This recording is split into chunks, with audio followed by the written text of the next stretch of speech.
Me hace muy feliz estar con ustedes esta noche, porque no es frecuente que uno acuda a una velada, a una reunión de este tipo, con un doble sentimiento de alegría y de gratitud.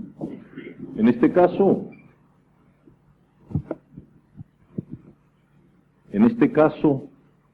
la alegría se la debo a ustedes, a su presencia amiga esta noche aquí, a esa sensación de contacto que yo sé que de inmediato está establecida entre nosotros porque no ha nacido esta noche, ya viene desde más atrás, desde más lejos y desde tantas cosas que tenemos todos en común. Y además, es hermoso que yo pueda hablar de gratitud, y en este caso es mi gratitud hacia la Casa de las Américas, que desde mi primera visita a Cuba me acogió con cariño y con comprensión y me permitió entablar un debate, en algunas ocasiones un tanto animado, lo cual siempre es bueno para los debates, pero siempre, creo, siempre constructivo y sobre todo siempre fraternal. En este caso mi gratitud se ve todavía aumentada por el hecho de que, como ustedes saben, con las malas costumbres que tienen los cronopios, yo me he dedicado al contrabando y entonces esta vez importé clandestinamente a Cuba una bronquitis que con el excelente clima de La Habana no tardó en convertirse en una neumonía, y entonces la Casa de las Américas, todos y cada uno de sus componentes, hicieron lo imposible para que yo me sintiera bien, para que fuera bien atendido, y finalmente, como tenían algunas dudas sobre mi buena conducta de enfermo, me ingresaron en el Hospital Calixto García, donde después de 8 días quedé perfectamente curado. Debo decir que en este caso la Casa de las Américas se mostró también muy cronopio, porque procedió con un cierto humor negro en la medida en que ingresaron a Cortázar en el pabellón Borges.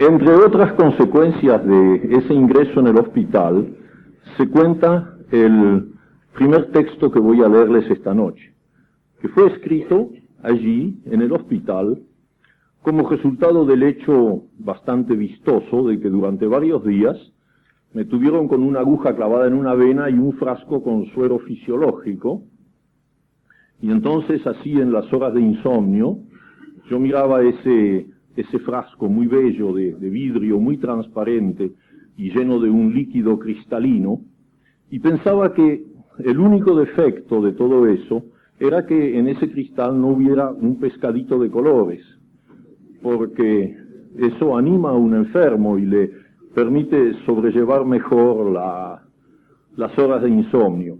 Naturalmente no me animé a decírselo a mi médico porque no solamente me hubiera hecho salir del Hospital Calixto García, sino que me hubiera ingresado en el hospital psiquiátrico, donde probablemente me hubieran hecho un buen tratamiento también, pero ya esa es otra cosa. Entonces, este primer texto, que fue escrito con algunas dificultades mecánicas, debido a que tenía un brazo así amarrado, se llama, y lo leo con mucho gusto por haber sido escrito aquí en estos días, me gusta empezar con él, se llama Un pequeño paraíso.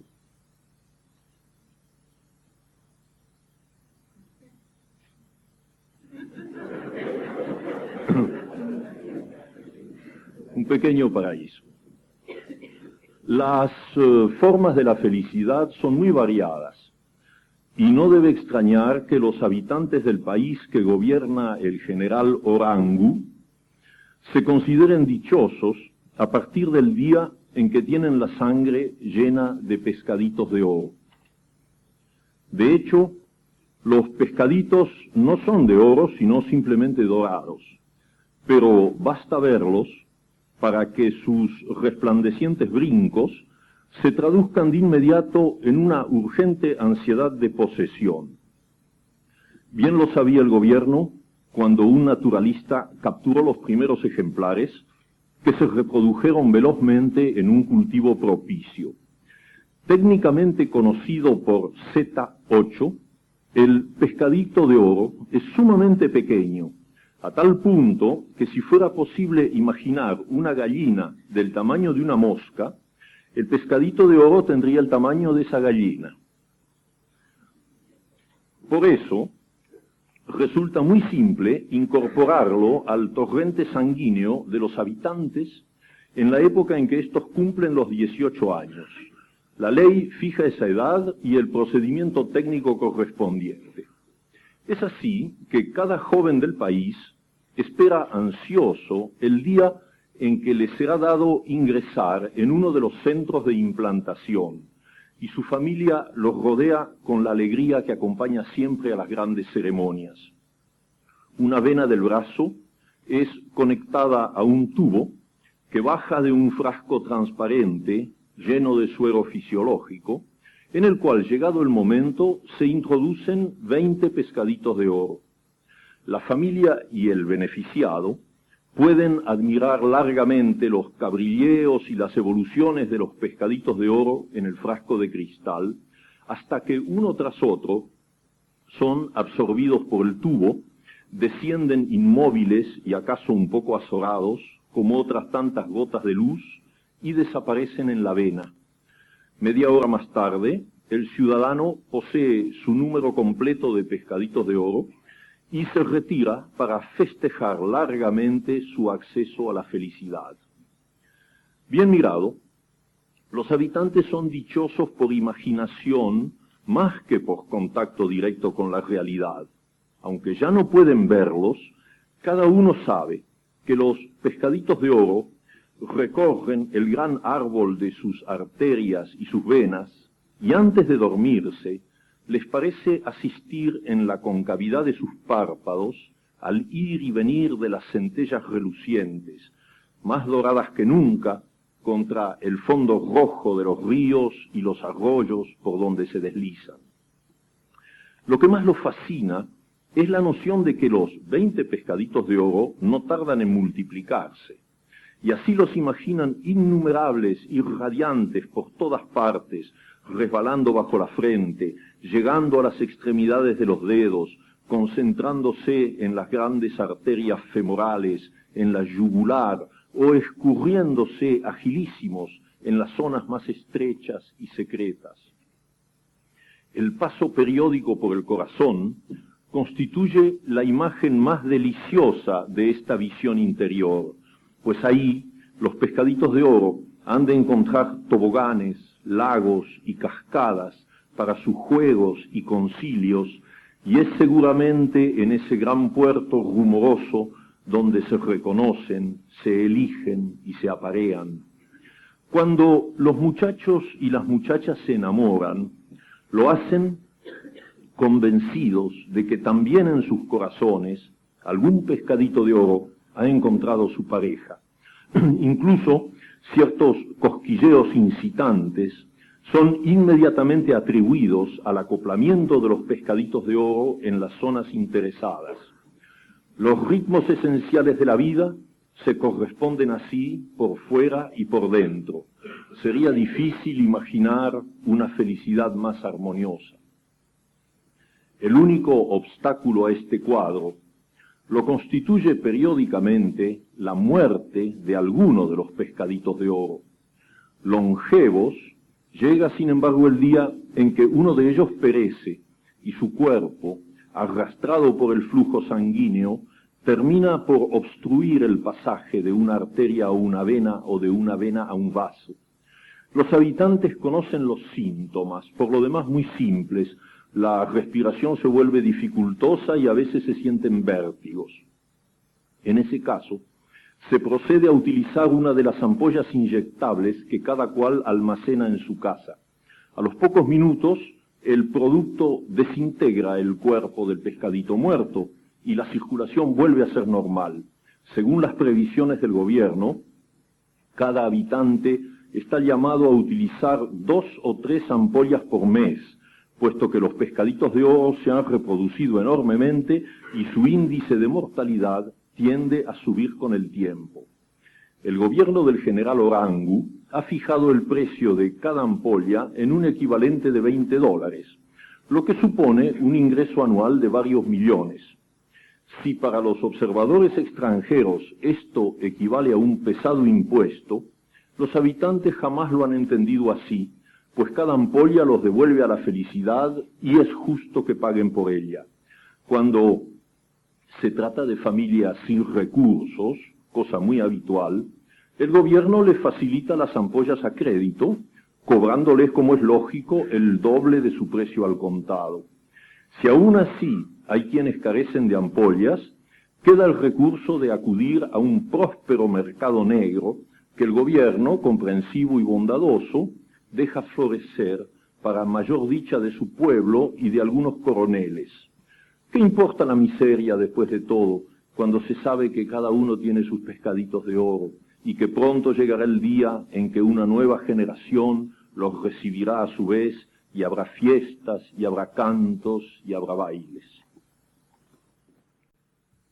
Este texto, que es también breve, se llama ¿Cómo se pasa al lado? Los descubrimientos importantes se hacen en las circunstancias y los lugares más insólitos. La manzana de Newton, mire si no es cosa de pasmarse. A mí me ocurrió que en mitad de una reunión de negocios pensé sin saber por qué en los gatos, que no tenían nada que ver con el orden del día. Y descubrí bruscamente que los gatos son teléfonos. Así nomás, como siempre las cosas geniales. Desde luego, un descubrimiento parecido suscita una cierta sorpresa, puesto que nadie está habituado a que los teléfonos vayan y vengan, y sobre todo que beban leche y adoren el pescado.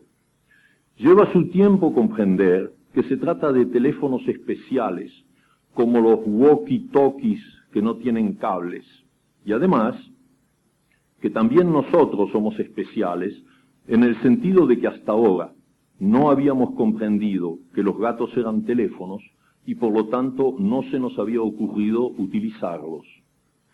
Dado que esta negligencia remonta a la más alta antigüedad, poco puede esperarse de las comunicaciones que logremos establecer a partir de mi descubrimiento, pues resulta evidente la falta de un código que nos permita comprender los mensajes, su procedencia y la índole de quienes nos los envían. No se trata, como ya se habrá advertido, de descolgar un tubo inexistente para discar un número que nada tiene que ver con nuestras cifras, y mucho menos comprender lo que desde el otro lado puedan estar diciéndonos con algún motivo igualmente confuso. Que el teléfono funciona, todo gato lo prueba, con una honradez mal retribuida por parte de los abonados bípedos. Nadie negará que su teléfono, negro, blanco, barcino o angora, llega a cada momento con un aire decidido, se detiene a los pies del abonado y produce un mensaje que nuestra literatura primaria y patética translitera estúpidamente en forma de miau y otros fonemas parecidos. Verbos sedosos, afelpados adjetivos, oraciones simples y compuestas, pero siempre jabonosas y glicerinadas, forman un discurso que en algunos casos se relaciona con el hambre, en cuya oportunidad el teléfono no es nada más que un gato, pero otras veces se expresa con absoluta prescindencia de su persona, lo que prueba que un gato es un teléfono. Torpes y pretenciosos, hemos dejado pasar milenios sin responder a las llamadas, sin preguntarnos de dónde venían, quiénes estaban del otro lado de esa línea que una cola trémula se hartó de mostrarnos en cualquier casa del mundo. ¿De qué me sirve y nos sirve mi descubrimiento? Todo gato es un teléfono, pero todo hombre es un pobre hombre. Vaya a saber lo que siguen diciéndonos, los caminos que nos muestran. Por mi parte, solo he sido capaz de discar en mi teléfono ordinario el número de la universidad para la cual trabajo y anunciar casi avergonzadamente mi descubrimiento. Parece inútil mencionar el silencio de tapioca congelada con que lo han recibido los sabios que contestan a ese tipo de llamadas. En el curso de los dos últimos años, he ido escribiendo algunos textos que giran en torno a un personaje que yo he llamado Lucas y a quien le suceden cosas más o menos extravagantes. Entonces, este se llama Lucas, sus largas marchas. Todo el mundo sabe que la Tierra está separada de los otros astros por una cantidad variable de años luz. Lo que pocos saben, en realidad solamente yo, es que Magdalena está separada de mí por una cantidad considerable de años caracol. Al principio pensé que se trataba de años tortuga, pero he tenido que abandonar esa unidad de medida demasiado halagadora. Por poco que camine una tortuga, yo hubiera terminado por llegar a Magdalena, pero en cambio Osvaldo, mi caracol preferido, no me deja la menor esperanza. Vaya a saber cuándo se inició la marcha que lo fue distanciando imperceptiblemente de mi zapato izquierdo. Luego que lo hube orientado con extrema precisión hacia el rumbo que lo llevaría a Magdalena. Repleto de lechuga fresca, cuidado y atendido amorosamente, su primer avance fue promisorio, y me dije esperanzadamente que antes de que el pino del patio sobrepasara la altura del tejado, los plateados cuernos de Osvaldo entrarían en el campo visual de Magdalena para llevarle mi mensaje simpático. Entretanto, desde aquí, podía ser feliz imaginando su alegría al verlo llegar, la agitación de sus trenzas y sus brazos. Tal vez los años luz son todos iguales, pero no los años caracol, y Osvaldo ha cesado de merecer mi confianza. No es que se detenga, pues me ha sido posible verificar por su huella plateada que prosigue su marcha y que mantiene la buena dirección, aunque esto suponga para él subir y bajar incontables paredes o atravesar íntegramente una fábrica de fideos.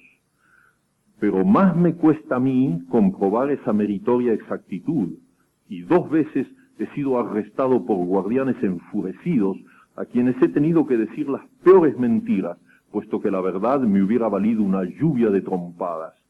Lo triste es que Magdalena, sentada en su sillón de terciopelo rosa, me espera del otro lado de la ciudad. Si en vez de Osvaldo yo me hubiera servido de los años luz, ya tendríamos nietos. Pero cuando se ama larga y dulcemente, cuando se quiere llegar al término de una paulatina esperanza, es lógico que se elijan los años caracol.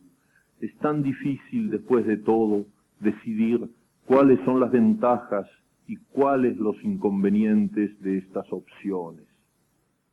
Este texto se llama Lucas, sus hospitales. Por cierto, que el hospital donde sucede este pequeño cuento dista mucho de parecerse al Hospital Calixto García. Se trata de una de las típicas clínicas de lujo de los países capitalistas, donde los enfermos adinerados pueden ejercer una cierta tiranía por medios fácilmente imaginables, y donde las enfermeras están bastante sometidas a la voluntad de los pacientes, cosa que afortunadamente no sucede en Cuba. Lucas, sus hospitales. Como la clínica donde se ha internado Lucas es una clínica de 5 estrellas, los enfermos tienen siempre razón. Y decirles que no cuando piden cosas absurdas es un problema serio para las enfermeras, todas ellas a cual más ricucha y casi siempre diciendo que sí por las razones que preceden. Desde luego, no es posible acceder al pedido del gordo de la habitación 12, que en plena cirrosis hepática reclama cada 3 horas una botella de ginebra. Pero en cambio, con qué placer, con qué gusto, las chicas dicen que sí, que cómo no, que claro, cuando Lucas, que ha salido al pasillo mientras le ventilan la habitación y ha descubierto un ramo de margaritas en la sala de espera, pide casi tímidamente que le permitan llevar una margarita a su cuarto para alegrar el ambiente. Después de acostar la flor en la mesa de luz, Lucas toca el timbre y solicita un vaso de agua para darle a la margarita una postura más adecuada. Apenas le traen el vaso y le instalan la flor, Lucas hace notar que la mesa de luz está abarrotada de frascos, revistas, cigarrillos y tarjetas postales, de manera que tal vez se podría poner una mesita a los pies de la cama, ubicación que le permitiría gozar de la presencia de la margarita sin tener que dislocarse el pescuezo para distinguirla entre los diferentes objetos que proliferan en la mesa de luz. La enfermera trae enseguida lo solicitado y pone el vaso con la margarita en el ángulo visual más favorable, cosa que Lucas le agradece, haciéndole notar de paso que como muchos amigos vienen a visitarlo y las sillas son un tanto escasas, nada mejor que aprovechar la presencia de la mesita para agregar 2 o 3 sillones confortables y crear un ambiente más apto para la conversación. Tan pronto las enfermeras aparecen con los sillones, Lucas les dice que se siente sumamente obligado hacia sus amigos que tanto lo acompañan en el mal trago, razón por la cual la mesa se prestaría perfectamente, previa colocación de un mantelito, para soportar 2 o 3 botellas de whisky y media docena de vasos, de ser posible esos que tienen el cristal facetado, sin hablar de un termo con hielo y botellas de soda. Las chicas se desparraman en busca de estos implementos y los disponen artísticamente sobre la mesa, ocasión en la que Lucas se permite señalar que la presencia de vasos y botellas desvirtúa considerablemente la eficacia estética de la margarita, bastante perdida en el conjunto. Aunque la solución es muy simple, porque lo que falta de verdad en esa pieza es un armario para guardar la ropa y los zapatos toscamente amontonados en un placar del pasillo, por lo cual bastará colocar el vaso con la margarita en lo alto del armario para que la flor domine el ambiente y le dé ese encanto un poco secreto que es la clave de toda buena convalecencia.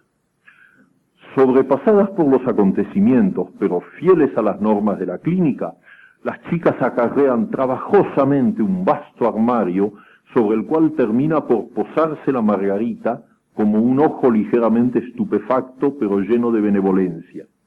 Las enfermeras se trepan al armario para agregar un poco de agua fresca en el vaso y entonces Lucas cierra los ojos y dice que ahora todo está perfecto y que va a tratar de dormir un rato. Tan pronto le cierran la puerta, se levanta, saca la margarita del vaso y la tira por la ventana, porque no es una flor que le guste particularmente.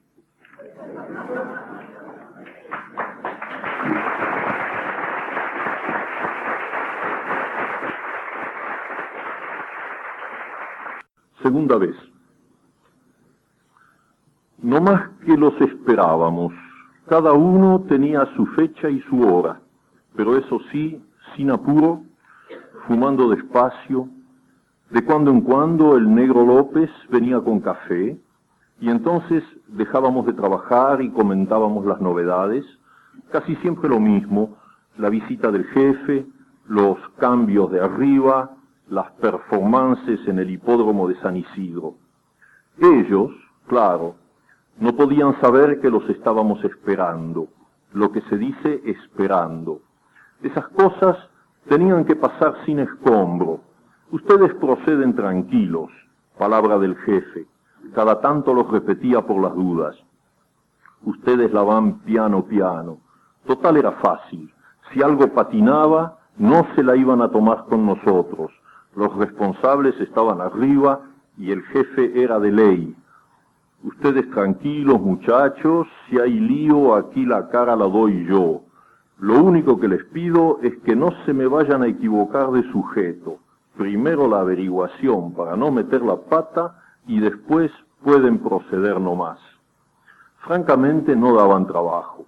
El jefe había elegido oficinas funcionales para que no se amontonaran y nosotros los recibíamos de a uno, como corresponde, con todo el tiempo necesario. Para educados nosotros, che. El jefe lo decía vuelta a vuelta y era cierto. Todo sincronizado que reíte de las IBM. Aquí se trabajaba con vaselina, minga de apuro ni de córranse adelante.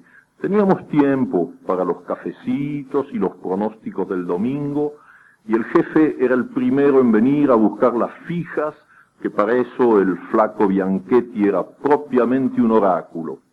Así que todos los días lo mismo. Llegábamos con los diarios, el negro López traía el primer café, y al rato empezaban a caer para el trámite. La convocatoria decía eso, trámite que le concierne. Nosotros solamente ahí esperando. Ahora que eso sí, aunque venga en papel amarillo, una convocatoria siempre tiene un aire serio. Por eso, María Elena la había mirado muchas veces en su casa, el sello verde rodeando la firma ilegible y las indicaciones de fecha y lugar. En el ómnibus volvió a sacarla de la cartera y le dio cuerda al reloj para más seguridad. La citaban a una oficina de la calle Maza. Era raro que allí hubiera un ministerio, pero su hermana le había dicho que estaban instalando oficinas en cualquier parte porque los ministerios ya resultaban chicos. Y apenas se bajó del ómnibus, vio que debía ser cierto. El barrio era cualquier cosa, con casas de 3 o 4 pisos y sobre todo mucho comercio al por menor, hasta algunos árboles de los pocos que iban quedando en la zona. Por lo menos tendrá una bandera, pensó María Elena al acercarse a la cuadra del 700. A lo mejor era como las embajadas, que estaban en las zonas residenciales, pero se distinguían desde lejos por el trapo de colores en algún balcón.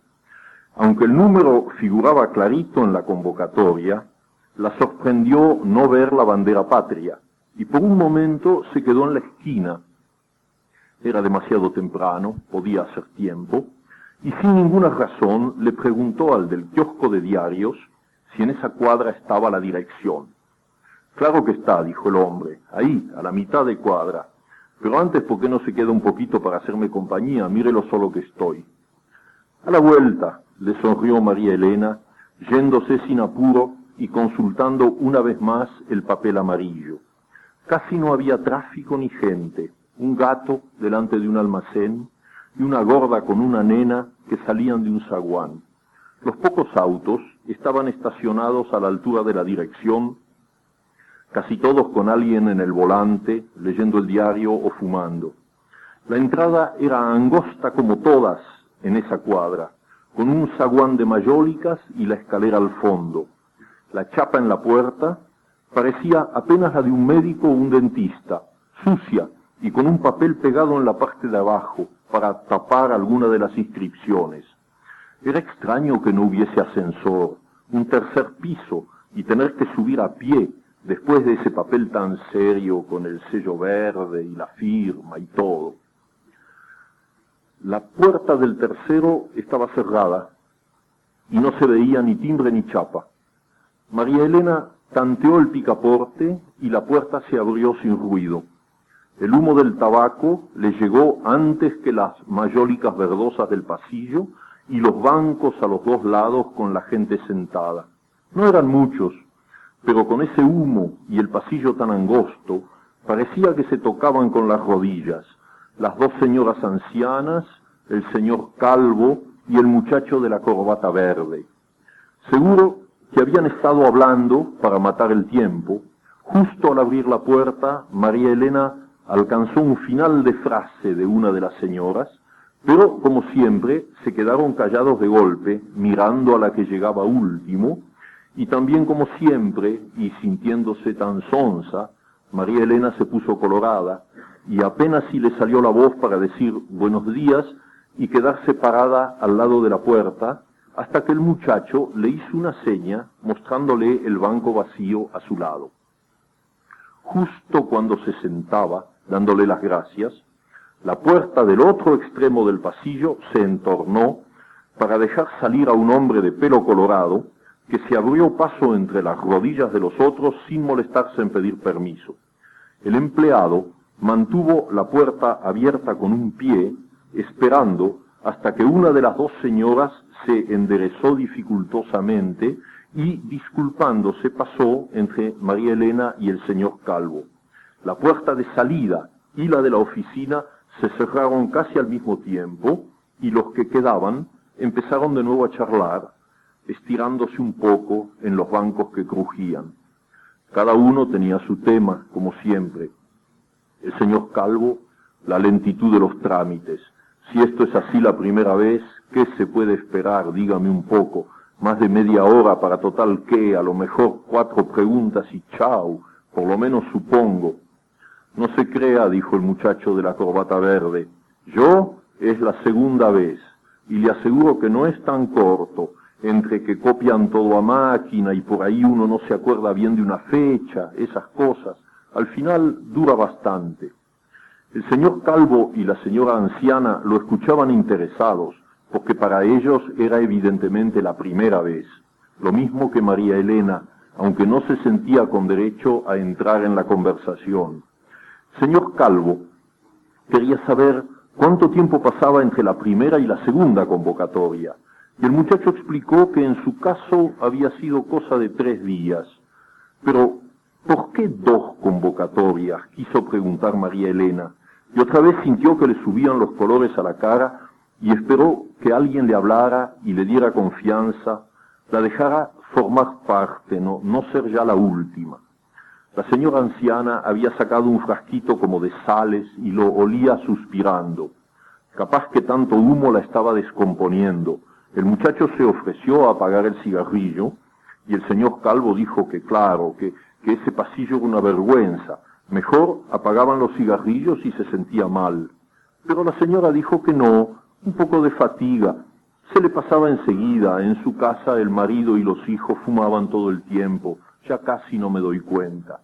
María Elena, que también había tenido ganas de sacar un cigarrillo, vio que los hombres apagaban el suyo, que el muchacho lo aplastaba contra la suela del zapato. Siempre se fuma demasiado cuando se tiene que esperar. La otra vez había sido peor, porque había 7 u 8 personas antes, y al final ya no se veía nada en el pasillo con tanto humo. La vida es una sala de espera, dijo el señor Calvo, pisando el cigarrillo con mucho cuidado y mirándose las manos como si ya no supiera qué hacer con ellas. Y la señora anciana suspiró un asentimiento de muchos años y guardó el frasquito. Justo cuando se abría la puerta del fondo y la otra señora salía con ese aire que todos le envidiaron, el buenos días casi compasivo al llegar a la puerta de salida. Pero entonces no se tardaba tanto, pensó María Elena. 3 personas antes que ella, pongamos 3/4 de hora. Claro que en una de esas el trámite se hacía más largo con algunos. El muchacho ya había estado una primera vez y lo había dicho. Pero cuando el señor Calvo entró en la oficina, María Elena se animó a preguntar para estar más segura. Y el muchacho se quedó pensando y después dijo que la primera vez algunos habían tardado muchos y otros menos, nunca se podía saber. La señora anciana hizo notar que la otra señora había salido casi enseguida, pero el señor de pelo colorado había tardado una eternidad. Menos mal que quedamos pocos, dijo María Elena. Estos lugares deprimen. Hay que tomarlo con filosofía, dijo el muchacho. No se olvide que va a tener que volver, así que mejor quedarse tranquila. Cuando yo vine la primera vez, no había nadie con quien hablar. Éramos un montón, pero no se congeniaba. Y en cambio hoy, desde que llegué, el tiempo va pasando bien porque se cambian ideas. A María Elena le gustaba seguir charlando con el muchacho y la señora. Casi no sintió pasar el tiempo hasta que el señor Calvo salió y la señora se levantó con una rapidez que no le habrían sospechado a sus años. La pobre quería acabar rápido con los trámites. Bueno, ahora nosotros dos, dijo el muchacho. ¿No le molesta si fumo un pitillo? No aguanto más, pero la señora parecía tan descompuesta. Yo también tengo ganas de fumar. Aceptó el cigarrillo que él le ofrecía y se dijeron sus nombres, dónde trabajaban. Les hacía bien cambiar impresiones, olvidándose del pasillo, del silencio que por momentos parecía demasiado, como si las calles y la gente hubieran quedado muy lejos. María Elena también había vivido en Floresta, pero de chica. Ahora vivía por Constitución. A Carlos no le gustaba ese barrio, prefería el oeste, mejor aire, más árboles. Su ideal hubiera sido vivir en Villa del Parque. Cuando se casara, a lo mejor alquilaba un departamento por ese lado. Su futuro suegro le había prometido ayudarlo.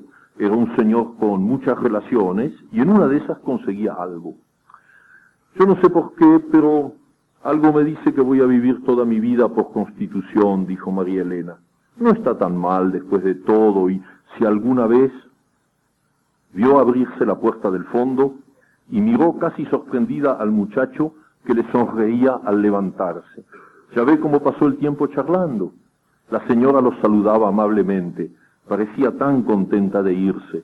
Todo el mundo tenía un aire más joven y más ágil al salir, como un peso que les hubieran quitado de encima, el trámite acabado, una diligencia menos, y afuera la calle, los cafés, donde a lo mejor entrarían a tomarse una copita o un té para sentirse realmente del otro lado de la sala de espera y de los formularios. Ahora el tiempo se le iba a hacer más largo a María Elena sola, aunque si todo seguía así, Carlos saldría bastante pronto, pero en una de esas tardaba más que los otros, porque era la segunda vez y vaya a saber qué trámite tendría. Casi no comprendió al principio cuando vio abrirse la puerta y el empleado la miró y le hizo un gesto con la cabeza para que entrara. Pensó que entonces era así, que Carlos tendría que quedarse todavía un rato llenando papeles y que entre tanto se ocuparían de ella. Saludó al empleado y entró en la oficina. Apenas había pasado la puerta cuando otro empleado le mostró una silla delante de un escritorio negro. Había varios empleados en la oficina, solamente hombres, pero no vio a Carlos. Del otro lado del escritorio, un empleado de cara enfermiza miraba una planilla. Sin levantar los ojos tendió la mano y María Elena tardó en comprender que le estaba pidiendo la convocatoria. De golpe se dio cuenta y la buscó un poco perdida, murmurando excusas, sacó dos o tres cosas de la cartera hasta encontrar el papel amarillo. Vaya llenando esto, dijo el empleado, alcanzándole un formulario, con mayúsculas, bien clarito. Eran las pavadas de siempre, nombre y apellido, edad, sexo, domicilio. Entre dos palabras, María Elena sintió como que algo le molestaba, algo que no estaba del todo claro, no en la planilla, donde era fácil ir rellenando los huecos, algo afuera, algo que faltaba o que no estaba en su sitio. Dejó de escribir y echó una mirada alrededor. Las otras mesas con los empleados trabajando o hablando entre ellos, las paredes sucias con carteles y fotos, las dos ventanas, la puerta por donde había entrado, la única puerta de la oficina. Profesión y al lado la línea punteada, automáticamente rellenó el hueco. La única puerta de la oficina, pero Carlos no estaba ahí. Antigüedad en el empleo, con mayúsculas, bien clarito. Cuando firmó al pie, el empleado la estaba mirando como si hubiera tardado demasiado en llenar la planilla. Estudió un momento el papel, no le encontró defectos y lo guardó en una carpeta. El resto fueron preguntas. algunas inútiles, porque ella ya las había contestado en la planilla, pero también sobre la familia, los cambios de domicilio en los últimos años, los seguros, si viajaba con frecuencia y a dónde, si había sacado pasaporte o pensaba sacarlo. Nadie parecía preocuparse mucho por las respuestas, y en todo caso el empleado no las anotaba. Bruscamente le dijo a María Elena que podía irse, y que volviera 3 días después a las 11. No hacía falta convocatoria por escrito, pero que no se le fuera a olvidar. Sí, señor, dijo María Elena levantándose. Entonces, el jueves a las 11. Que le vaya bien, dijo el empleado sin mirarla. En el pasillo no había nadie, y atravesarlo fue, como para todos los otros, un apurarse, un respirar liviano, unas ganas de llegar a la calle y dejarlo otro atrás. María Elena abrió la puerta de salida, y al empezar a bajar la escalera, pensó de nuevo en Carlos. Era extraño que Carlos no hubiera salido como los otros. Era extraño porque la oficina tenía solamente una puerta. Claro que en una de esas no había mirado bien, porque eso no podía ser. El empleado había abierto la puerta para que ella entrara, y Carlos no se había cruzado con ella. No había salido como todos los otros, el hombre del pelo colorado, las señoras, todos menos Carlos. El sol se estrellaba contra la vereda. Era el ruido y el aire de la calle. María Elena caminó unos pasos y se quedó parada al lado de un árbol, en un sitio donde no había autos estacionados. Miró hacia la puerta de la casa. Se dijo que iba a esperar un momento para ver salir a Carlos. No podía ser que Carlos no saliera. Todos habían salido al terminar el trámite. Pensó que acaso él tardaba, porque era el único que había venido por segunda vez. Vaya a saber, a lo mejor era eso.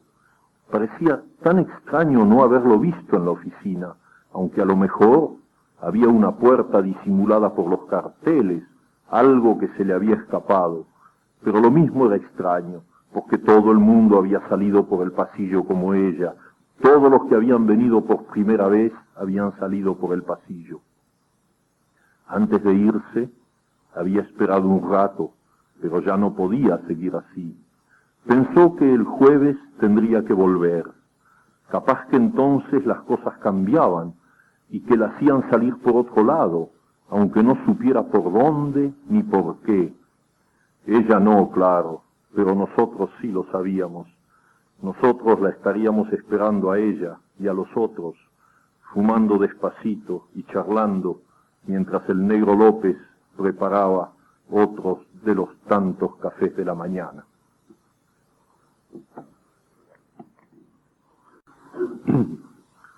A lo largo de mi vida me ha sucedido escribir poemas. He publicado muy pocos porque desde muy joven acepté esa especie de clasificación literaria que hacen los demás, más que uno mismo. Desde un comienzo se me consideró un cuentista, un prosista y más tarde un novelista, pero la poesía, que siempre fue una constante personal para mí, no figuró nunca en esas clasificaciones y yo me fui acostumbrando a tal punto que la poesía es un ejercicio un poco secreto, un poco personal para mí. Y precisamente porque es tan secreto y tan personal, esta noche me da una gran alegría leerles unos muy pocos y breves poemas de índole muy variada, antes de seguir con un par de textos en prosa. Estos poemas han sido escritos en los últimos 5 años aproximadamente, y son todos inéditos. Casi todos mis poemas son inéditos. Este no tiene título. Ahora escribo pájaros. No los veo venir, no los elijo. De golpe están ahí, son esto, una bandada de palabras posándose una a una en los alambres de la página, chirriando, picoteando, lluvia de alas, y yo sin pan que darles, solamente dejándolos venir. Tal vez sea eso un árbol, o tal vez el amor.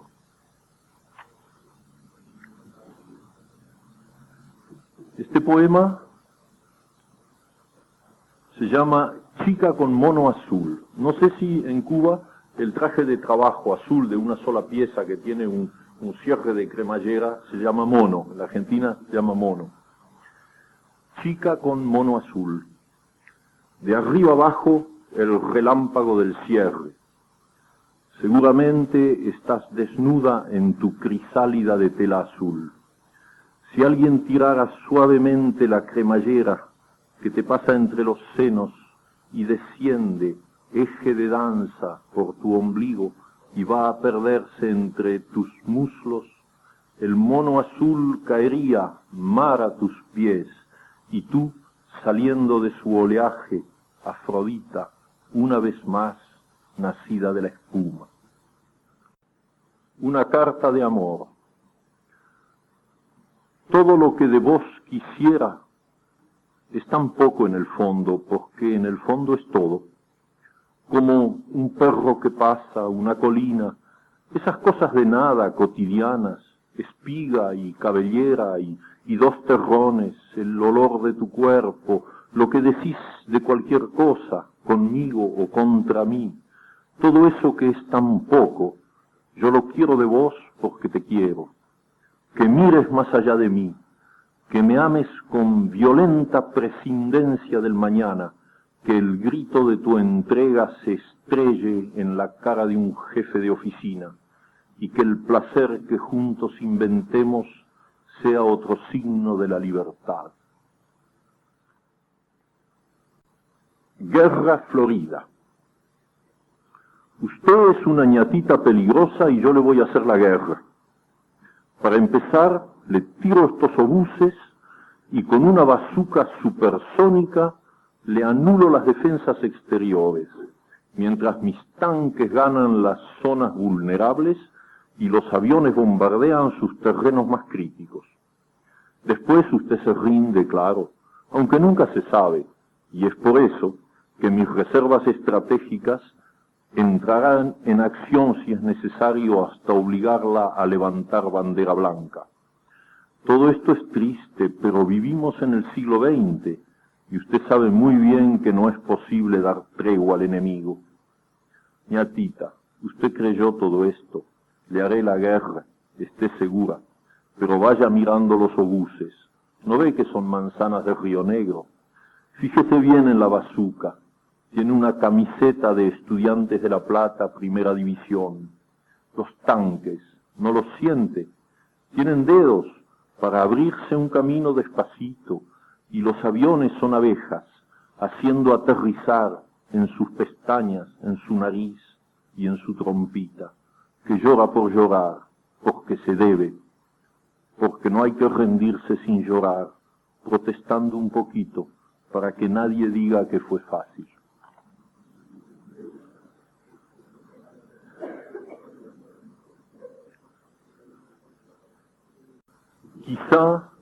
Quizá la más querida. Me diste la intemperie, la leve sombra de tu mano pasando por mi cara. Me diste el frío, la distancia, el amargo café de medianoche entre mesas vacías. Siempre empezó a llover en la mitad de la película. La flor que te llevé tenía una araña esperando entre los pétalos.